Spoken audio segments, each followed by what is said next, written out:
நம்ம அதிசர நடிப்புல கடைசியாக வெளியான திரைப்படம் தான் விடாமுயற்சி. இந்த படம் பார்த்தீங்கன்னா, இந்த மாதம் 6ஆம் தேதி ரிலீஸ் ஆச்சு. 2 வருட போராட்டத்திற்கு பிறகு எப்படியோ ஒரு வழியாக இந்த படத்த படக்குழு ரிலீஸ் பண்ணிட்டாங்க. ரிலீஸ் பண்ணது மட்டும் இல்லாம நல்ல விமர்சனம், படத்திற்குமே ஒரு தரமான வசூல் அப்படின்னு இந்த படத்தையுமே ஒரு பிளாக் பஸ்டர் ஹிட் படமாக கொடுத்திருந்தாரு நம்ம இயக்கி அவர்கள். இதனடுத்து பார்த்தீங்கன்னா, அவருடைய கைவசம் குட் பேட் அக்லி அப்படின்ற திரைப்படமுமே இருந்தது. இந்த படத்தை அடுத்த ஆண்டு அல்லது இந்த ஆண்டு கடைசியில ரிலீஸ் பண்ணுவாங்க அப்படின்னு எதிர்பார்த்தா சட்டுப்புட்டுன்னு அடுத்த 2 மாதத்திலேயே இந்த படத்திற்கான அறிவிப்பை முன்பே அறிவிச்சிட்டாரு இந்த படத்துடைய இயக்குனரான நம்ம ஆதிக் அவர்கள். படம் பாத்தீங்கன்னா ஏப்ரல் 10ஆம் தேதி உலகம் முழுக்கவே ரிலீஸ் ஆகுது. படம் ஒரு பேன் இண்டியன் படம் அப்படின்றதுனால 4 அல்லது 5 லாங்குவேஜ்ல இந்த படம் நேரடியாகவே ரிலீஸ் ஆகுது. படத்துடைய அப்டேட்டை வெளியிட வேண்டிய கட்டாயத்திலுமே படக்குழு இருந்துட்டு இருக்காங்க.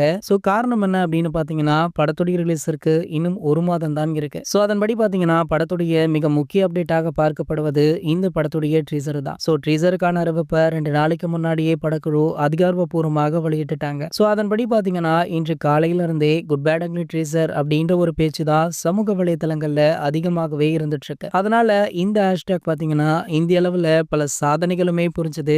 இந்த ட்ரீசர் தற்போது வெளியாகி பல சாதனைகளையுமே படைச்சிட்டு இருக்கு. ஏகே அவர்களுக்கும் குட் பேட் அக்லி படக்குழுவிற்குமே ரசிகர்களை தாண்டி பல செலிபிரிட்டிஸுமே வாழ்த்துக்களை சொல்லிட்டு இருக்காங்க. உங்களை யாரெல்லாம் ட்ரீசர் பாத்தீங்க, ட்ரீசர் எப்படி இருக்கு அப்படின்றத கீழே உள்ள கமெண்ட் செக்ஷன்ல கமெண்ட் பண்ணிட்டு நம்மளுடைய தமிழ் நியூஸ் எக்ஸ்பிரஸ் அப்படின்ற நம்ம சேனலை சப்ஸ்கிரைப் பண்ணிக்கோங்க.